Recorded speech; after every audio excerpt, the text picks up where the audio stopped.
ನಾನು ಇವತ್ತು ಮತ್ತೆ ಸ್ಪಷ್ಟಪಡಿಸ್ತೇನೆ ಇವರ ಹಕ್ಕು ಚ್ಯುತಿಯಾಗದ ರೀತಿ ನೋಡ್ಕೊಳ್ಳೋದು ಮತ್ತೆ ಇವರಿಗೆ ಅಗೌರವ ಆಗದ ರೀತಿ ನೋಡ್ಕೊಳ್ತಕ್ಕಂಥದ್ದನ್ನ I will assure them. Okay, ಈಗ ಪ್ರಶ್ನೋತ್ತರ ಮತ್ತು ಕಾಲಿಂಗ್ ಅಟೆನ್ಷನ್ ಕೂಡ ಇವತ್ತು ತೆಗಲಿಕ್ಕಿದೆ. ಎಲ್ಲ ಶಾಸಕರು ಎಲ್ಲಿ ಹೋಗಬೇಡಿ, ಇಲ್ಲ ಕೂತ್ಕೊಳ್ಳಿ. ಎರಡನೇದು ಪ್ರಮುಖವಾಗಿ ಇವತ್ತು KPSC ವಿಚಾರ ಸಂಬಂಧಪಟ್ಟಾಗೆ ಮನೆ ಪ್ರತಿಪಕ್ಷ ನಾಯಕರು ಮತ್ತು ಸದಸ್ಯರು ಬಹಳ ಜನ ಮಾತಾಡಿದ್ದಾರೆ. ಸರ್ಕಾರ ಪರವಾಗಿ ಮಾನ್ಯ ಮುಖ್ಯಮಂತ್ರಿಗಳು ಅದಕ್ಕೆ ಮಂಜು ಅವರೇ ಸಾಕಾಗಲಿಲ್ಲ ಉತ್ತರ ಕೊಡ್ತಾರೆ.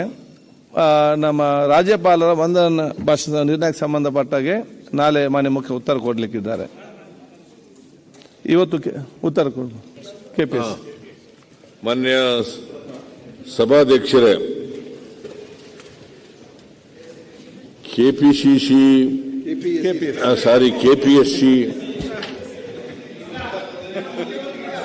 ಆಯ್ತು ಸುರೇಶ್, ಒಂದು ಅಕ್ಷರ ತಪ್ಪಲಿಕ್ಕಿಲ್ಲ ನಿಮ್ಗೆ. ಎಲ್ಲಿಂದ ಎಂತ ಮಾಡಿದ್ರೆ ಒಂದೊಂದು ಬೆಲ್ಲ ಪ್ರತಿಯೊಂದು ಅಕ್ಷರಕ್ಕೆ ಕೂಡ ನೀವು ನಿಂತು ಚರ್ಚೆ ಮಾಡಿದ್ರೆ ಹೇಗೆ ಆಗ್ತದೆ? ಆಯ್ತು, ಅದು ಎಕ್ಸಾಮಿನೇಷನ್ ಅಲ್ಲಲ್ಲ ಇದು. ಆಯ್ತಪ್ಪ, ನೀನು ಹಳೆ ನನ್ನ ಎಲ್ಲ ಶಿಷ್ಯ ಅಲ್ಲಪ್ಪ, ಈಸ್ ಎ ಲೀಡರ್. ನಾವು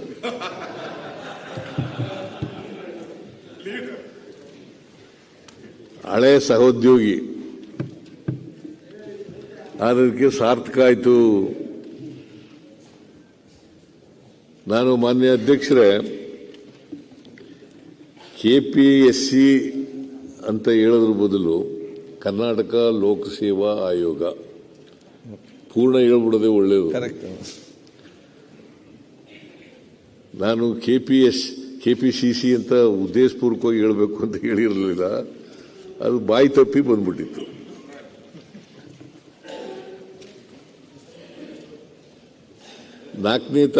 ಈ ತಿಂಗಳು 4ನೇ ತಾರೀಕು ವಿರೋಧ ಪಕ್ಷದ ಸದಸ್ಯರು KPSCನಲ್ಲಿ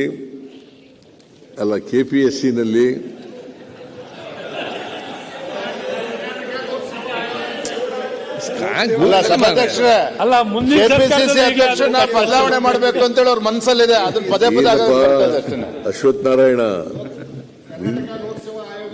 ಮುಂದಿನ ಸರ್ಕಾರ ಬೇರೆ ಹೇಳ್ತಾ ಇದ್ರಿ, ಈ ಪರಿಸ್ಥಿತಿ ಈಗಲೇ ಹಿಂಗಾಗಿದೆಯಲ್ಲ ಸರ್, ಇದು ಏನಪ್ಪ ಮಾಡೋದು? ಕೂತ್ಕೊಳ್ಳಿ. ಯಾವುದು ಜಾಸ್ತಿ ಬಳಕೆ ಮಾಡ್ತೀವಿ ಅದು ಪದ ಜಾಸ್ತಿ ಬರೋದು ಬಾಯಿನಲ್ಲಿ. ಯಾವುದನ್ನು ಉಪಯೋಗಿಸ್ತೀವಿ ಹೆಚ್ಚು ಉಪಯೋಗಿಸ್ತೀವಿ ಆ ಪದ ಬರ್ತದೆ. ಅದರಿಂದ KPSC ಬಳಸೋದು ಬಹಳ ಕಡಿಮೆ, KPCC ಬಳಸೋದು ಜಾಸ್ತಿ.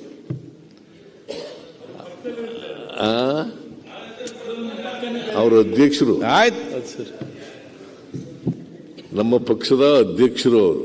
ನಿಮಗೆ ಹೇಗೆ ವಿಜೇಂದ್ರ ಅಧ್ಯಕ್ಷರು ಅಂತ ನೀವು ಹೇಳ್ಕೊತೀರಿ, ಹಾಗೆ ಅವರು ಅಧ್ಯಕ್ಷರು.